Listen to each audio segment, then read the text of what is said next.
Good morning, students. Today we will learn about the cell cycle and cell division. So, in this chapter, we will complete the cell cycle. What is M-phase? What is mitosis, meiosis, and the significance of mitosis and meiosis.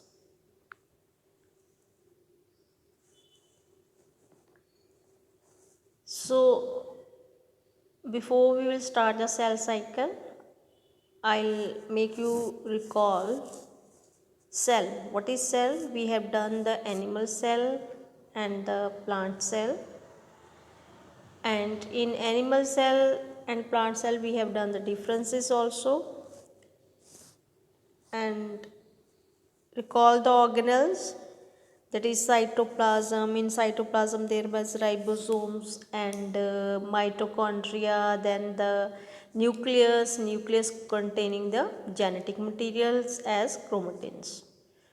So, not going into detail about the cell organelles. Now you have to understand what is cell cycle and what is cell division. Either organisms are single celled और multicellular. चाहे जो organisms हैं वो चाहे single celled है या multi cellular हैं, लेकिन जो उनका लाइफ है that will start with the single cell. और सिंगल सेल ऑर्गेनिजम्स जो हैं उनकी स्पेशलिटी जो है when they convert into multi cell body there is growth and reproduction. So all living organisms they grow and reproduce. So एक cell जो है वो डिवाइड करेगा दो में and it give rise to two daughter cells, and again it is further divide, and this division is result in the form of new daughter cells, and that daughter cells are known as the progeny from the parents. So ये cycle of growth and division जो है उससे क्या होता है, एक cell से बहुत सारे सेल जो है बनने शुरू हो जाते हैं. Then what is the cell cycle? If I give the definition of cell cycle, that means the sequence of events by which a cell duplicates its genome, synthesizes the other constituents of the cell and eventually divide into two daughter cells is termed the cell cycle. So cell cycle क्या है? जो cell जो है when it start dividing, इसका जो DNA है, जो chromatin है, वो क्या होएगा, रेप्लिकेट. उसकी वो रेप्लिकेशन होनी शुरू हो जाएगी, उसकी दो कॉपी बनेगी. फिर सेल क्या है, सेल का ग्रोथ होएगी, और ये जो रेप्लिकेशन होनी है डीएनए की या सेल की ग्रोथ होनी है, that is with the help of, then it will come into cell division, and cell division जो है ultimately give rise to the growth. So ये सीक्वेंस है इवेंट्स का, जो भी इवेंट्स मैंने बोली हैं वो उसमें सेल जो है वो क्या होएगा, डुप्लीकेट करेगा इसका जीनोम. जीनोम क्या होता है, इसका सारा जितना भी डीएनए इसके अंदर है पूरे सेल के अंदर, उसको हम जीनोम बोलते हैं. अदर कॉन्स्टिट्यूएंट्स जो मैंने आपको ऑर्गेनल्स बताए हैं ऑफ द सेल, एंड फिर वो लास्ट में क्या होगा, डिवाइड होगा टू डॉटर सेल्स भी. ये सारी प्रोसेस एक साइकिल में चलती है, एक सीक्वेंस में चलती है, तो इसलिए हम बोलते हैं इसको cell cycle. Although cell growth is a continuous process, DNA synthesis occur only during one specific stage in the cell cycle. Cell cycle की अलग अलग stages होती हैं जो हम next slide में करेंगे, लेकिन जो DNA जो है उसकी synthesis जो है एक फेज में होएगी, एक स्टेज पे होएगी. और जो रेप्लिकेटेड क्रोमोसोम है, मतलब कि जो डीएनए है वो डॉटर न्यूक्लियाई में कब डिस्ट्रीब्यूट होना है, ये भी क्या है, एक कंट्रोल्ड प्रोसेस है. So coming to the cell cycle, this is the concentrate on the diagram on right hand side. Diagrammatic view of cell cycle indicating the formation of two cells from one cell. ये एक cell है, उससे दो cell कहाँ बने हैं. Please this is on the top there is single cell and see there are it is converted into single cell with a sequence of events divided into two cells. So how it divided into two cells, what are the phases, what are the stages it have to pass, this is known as the cell cycle. जो एक eukaryotic cell है, eukaryotic cell made up of more than one cell. वो जो human cell की हम example लेते हैं, जो ह्यूमन सेल है ये डिवाइड करता है approximately every 24 hours, once in approximately every 24 hours.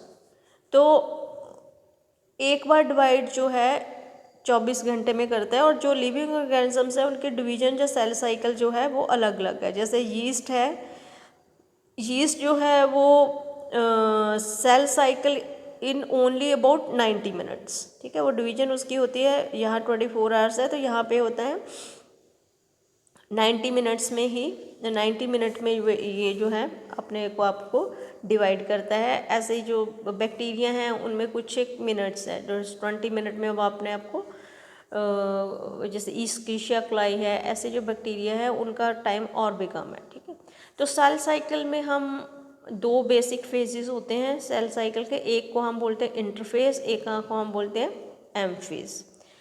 M phase जो है that is from the mitosis phase. ठीक है, एम फेज को हम माइटोसिस फेज के कहते हैं.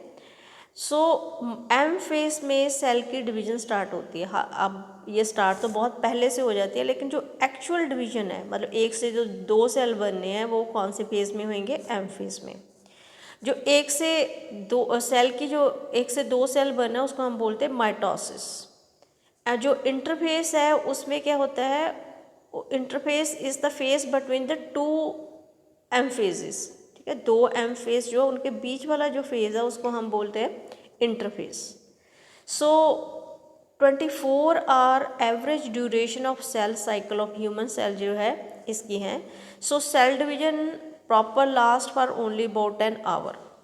ठीक, जो सेल डिवीजन है उसके लिए सिर्फ 1 घंटा चाहिए, लेकिन जो 24 आवर है that is the cell cycle. Human cell का जो साइकिल चलता है डिवीजन से, डिवीजन के लिए सिर्फ और सिर्फ 1 आवर इज इनफ.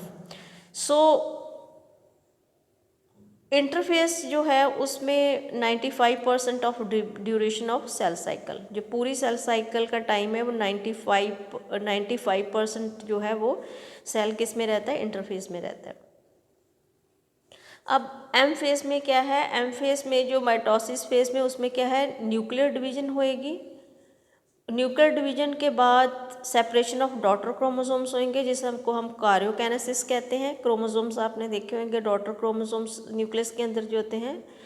उसके बाद जो है जब एक बार डीएनए की डिवीजन हो गई या क्रोमोसोम्स की डिवीजन हो गई, उसके बाद जो होगी साइटोप्लाज्म की डिवीजन. साइटोप्लाज्म जो लिक्विड होता है सेल के अंदर, इसको हम साइटोकाइनेसिस कहते हैं. ठीक है, डीएनए की डिवीजन को हम कार्योकाइनेसिस कहेंगे, क्रोमोसोम को भी हम बोल सकते हैं, और साइटोकाइनेसिस क्या है, साइटोप्लाज्म की डिवीजन. सो द इंटरफेस दो called the resting phase, interface को हम रेस्टिंग फेज भी कहते हैं. इसमें सेल क्या है वो रेस्ट नहीं कर रहा होता है, बेसिकली अपने आप को प्रिपेयर कर रहा होता है डिवीजन फेज के लिए, एम फेज के लिए. So what is the speciality of interface? Interface means it is a resting phase and during which cell is preparing for division by undergoing both cell growth and DNA replication. इसमें cell पहले grow करेगा, size में बड़ा होएगा, उसके बाद उसकी DNA की रेप्लिकेशन होएगी, और उसके बाद जो है सेल जो है जो ये इंटरफेस है जो इंटरफेस में जिसमें 95 जो हमको रेस्टिंग फेज भी कहते हैं, that is the 3 further phases में डिवाइडेड है. This is the G1 phase, इसको गैप 1 फेज बोलते हैं. S फेज को हम सिंथेसिस फेज बोलते हैं. G2 फेज को गैप 2 बोलते हैं. This is the G1 phase. ठीक है, S phase and G2 phase. तो ये तीनों फेजेस क्या है under the interphase resting phase of the cell, cell जब रेस्ट कर रहा होता है। मेटाबॉलिक G1 फेज में क्या होता है, this is correspond to the interval between mitosis and initiation of DNA replication. ये जैसे जो डीएनए की रेप्लिकेशन तक जो टाइम है उसको हम बोलते हैं G1 फेज। तो G1 फेज में सेल क्या होता है, मेटाबॉलिकली एक्टिव होता है, ग्रो करता है, बट डीएनए इसका रेप्लिकेट नहीं होता। G1 फेज में तीन चीज़ें हो रही हैं। नंबर 1, ये मेटाबॉलिकली एक्टिव है, इसमें सारी एक्टिविटीज़ हो रही हैं, ठीक है। ये ग्रो भी कर रहा है, बट इसमें जो इसका डीएनए है वो रेप्लिकेट नहीं हो रहा, ठीक है। This is the G1 phase. अब S फेज में सिंथेसिस किस चीज़ हो रही है, S फेज में क्या हो रहा है, make the period during which DNA synthesis और रेप्लिकेशन। ये क्वेश्चन आपको 1 मार्क का क्वेश्चन हो सकता है कि डीएनए सिंथेसिस या डीएनए रेप्लिकेशन किस फेज में, साइकिल के किस फेज में स्टार्ट होती है। तो that is S phase, that is the synthesis phase, जिसमें डीएनए सिंथेसिस होती है और रेप्लिकेशन होती है।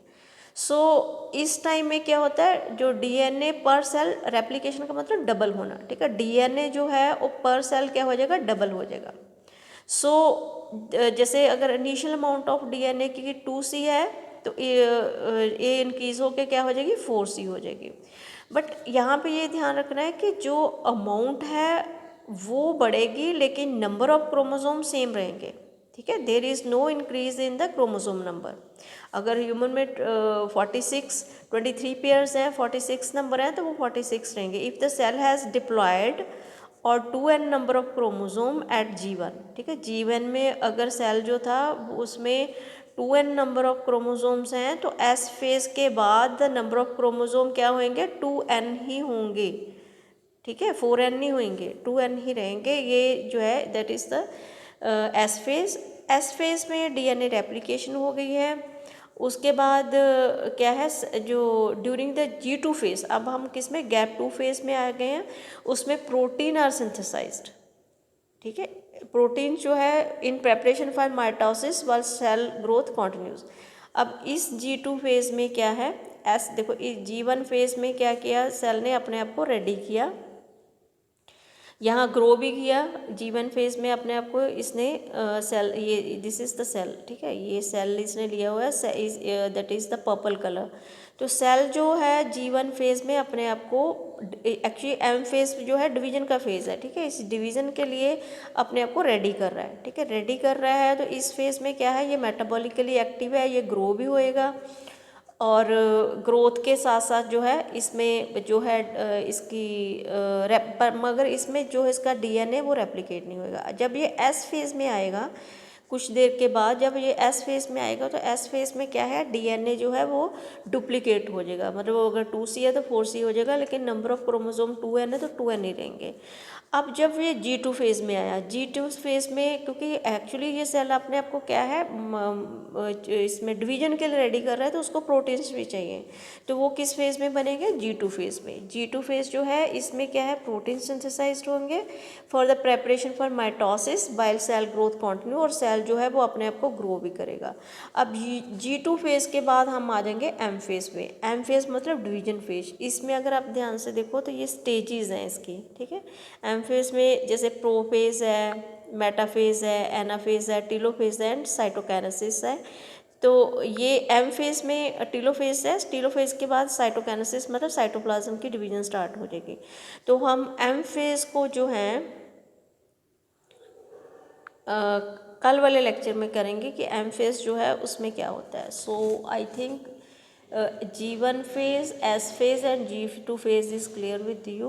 If any not clear with you, can call me up anytime. Thank you.